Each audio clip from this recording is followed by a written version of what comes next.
você imagina que eles gravam um zumbi mordendo alguém? É só um cara mordendo um tomate. Quando tem chuva em um filme, você provavelmente pensou que eles gravavam a chuva, não é mesmo? Mas uma das formas de imitar esse som é gravar bacon fritando. Escuta e me diz se não é de chuva.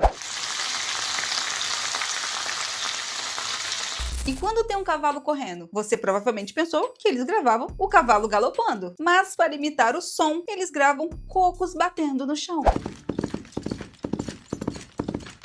Para fazer a cena de ossos quebrando, é só quebrar vegetais. Já o som icônico do Manny andando na Era do Gelo, eles usaram o toco de uma árvore amarrada com couro. E ficou incrível! E para finalizar, como você acha que eles fizeram o som das armas de Star Wars? Você não vai acreditar!